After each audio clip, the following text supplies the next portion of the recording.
Assalamualaikum warahmatullahi wabarakatuh. Salam sejahtera bagi kita semua. Yang terhormat Bapak Haji Pardimin selaku Rektor Universitas Sarjana Wisata Mahasiswa.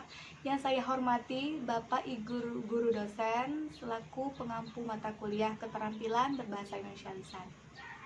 Dan teman-teman mahasiswa PGSD yang saya banggakan.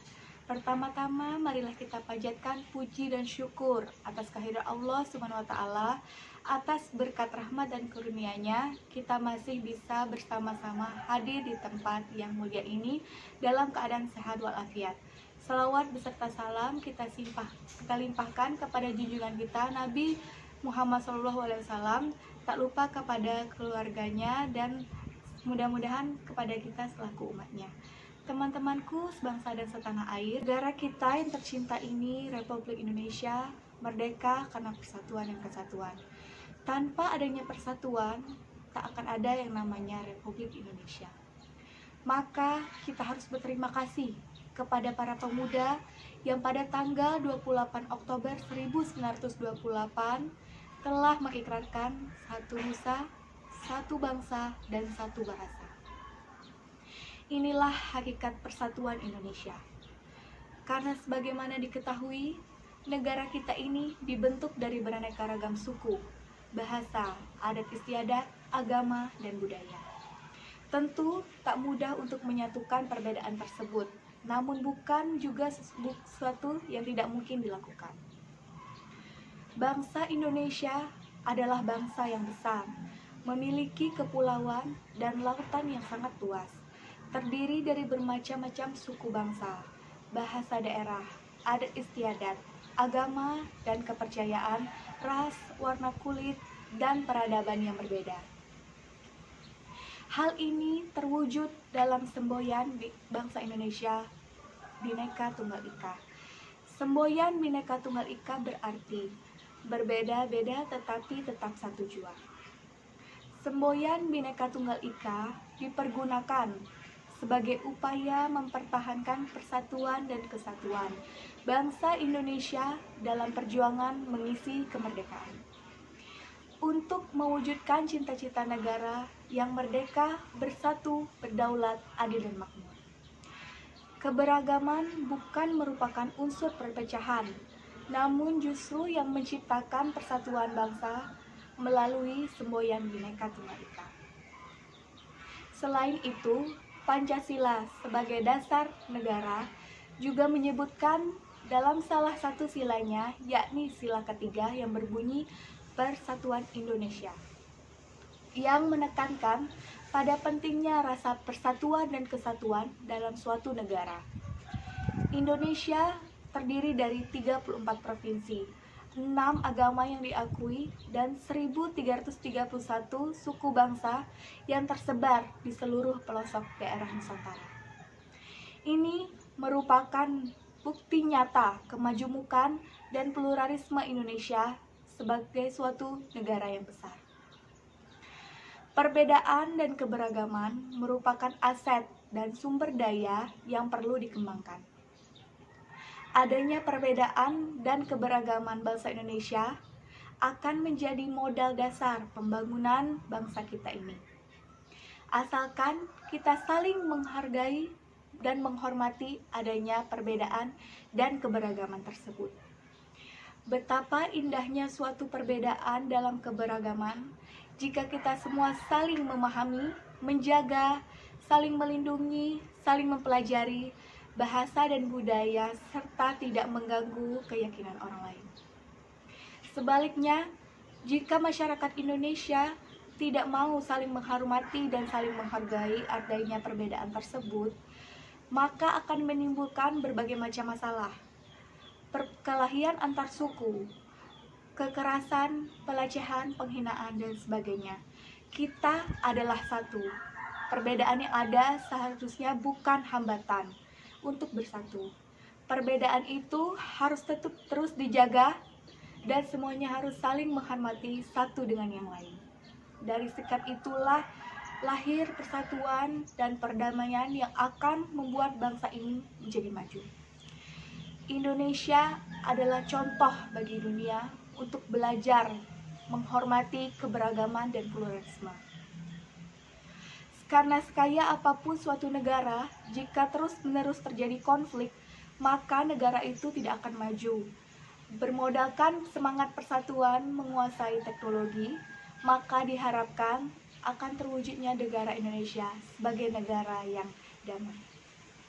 Sehingga pada akhirnya akan saling bahu-membahu dalam membangun dan memajukan tanah air. Ketika kita mengenang seberapa besar perjuangan para pahlawan dalam menggapai kemerdekaan, maka akan tampak semangat persatuan yang mereka punya pada saat itu sangatlah besar dan berkobar.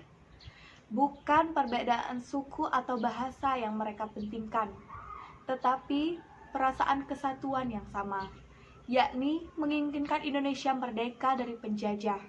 Indonesia bersatu, semua rakyat bersatu melawan penjajahan.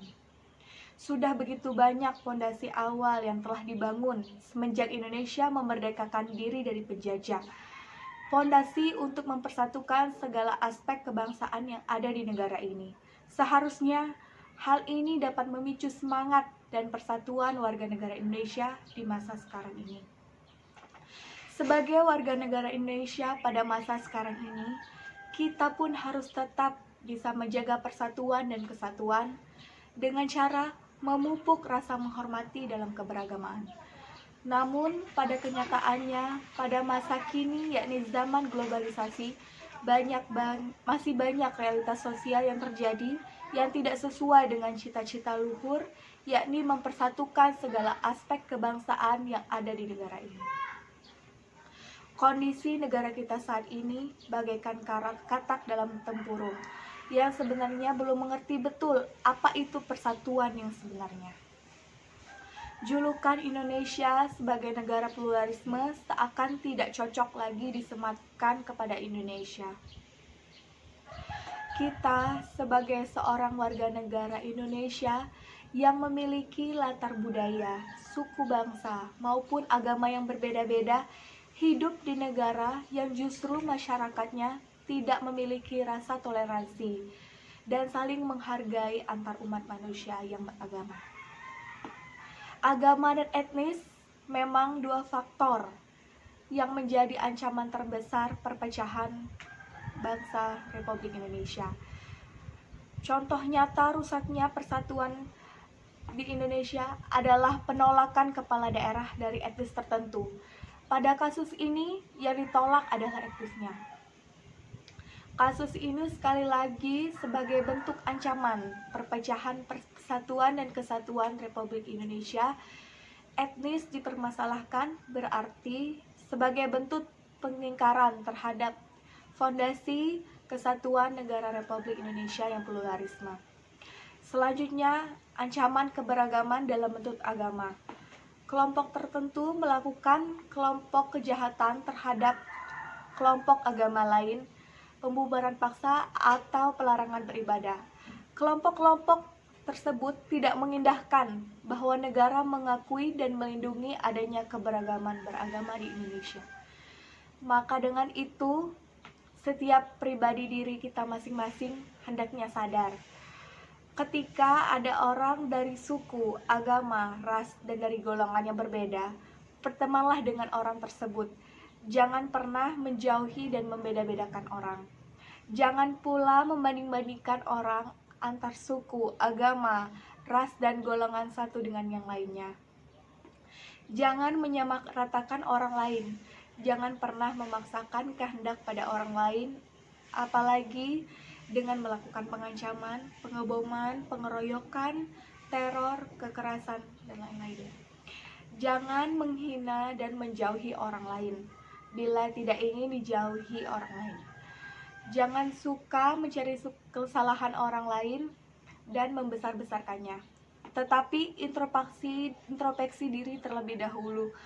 Jangan takut melawan kegiatan intoleransi dan kekerasan atas nama apapun. Jangan mudah terpengaruh akan isu-isu perpecahan berbau agama, suku bangsa, maupun budaya setempat yang muncul di kalangan masyarakat, tetapi kita malah menjadikan isu tersebut sebagai bahan refleksi diri akan pentingnya terciptanya persatuan dan kesatuan di tengah keberagaman dan perbedaan yang ada di tengah warga negara Indonesia ini. Kemudian berpikirlah positif terhadap agama, suku, dan ras agama lain. Mari kita lakukan hal-hal positif seperti beramah tamah dengan banyak orang, bakti sosial, dan gotong royong bersama dengan orang-orang yang berasal dari suku, agama, ras, dan golongan yang berbeda. Kegiatan-kegiatan tersebut dapat memupuk semangat nasionalisme, rasa kekeluargaan, dan kebersamaan antar masyarakat Indonesia. Kemudian, bangunlah tanah air Indonesia ini sebagai suatu negara yang cinta akan keberagamannya. Buktikan kepada dunia internasional bahwa Indonesia layak dan pantas dijunjung tinggi sebagai negara yang pluralisme. Cintailah keberagaman yang ada di negara ini, bangunlah persatuan untuk negara ini. Keberagaman merupakan anugerah dari Tuhan Yang Maha Esa yang ditujukan bagi seluruh umat manusia di bumi ini. Persatuan merupakan wujud dari penghargaan terhadap keberagaman yang ada di dunia ini. Janganlah sia-siakan keberagaman ini sebagai ajang kompetisi, tetapi jadikanlah keberagaman ini sebagai ajang sosialisasi. Indonesia tidak akan berdiri sampai sekarang ini tanpa adanya perbedaan dan keberagaman. Suku, agama, ras, dan antar golongan seharusnya semakin memperkaya budaya di negeri kita tercinta ini. Dan jangan sampai memecah persatuan yang telah terbina selama ini. Kita dapat menikmati, mempelajari, menghormati, dan menghargainya. Sehingga kita akan menemukan sesuatu yang merupakan kelebihan yang bisa kita banggakan. Karena perbedaan dan keberagaman merupakan jiwa dari Indonesia ini. Baiklah, itu saja pidato dari saya. Apabila ada yang kurang berkenan, saya mohon maaf. Kepada Allah saya mohon ampun. Saya akhiri pidato ini. Wassalamualaikum warahmatullahi wabarakatuh.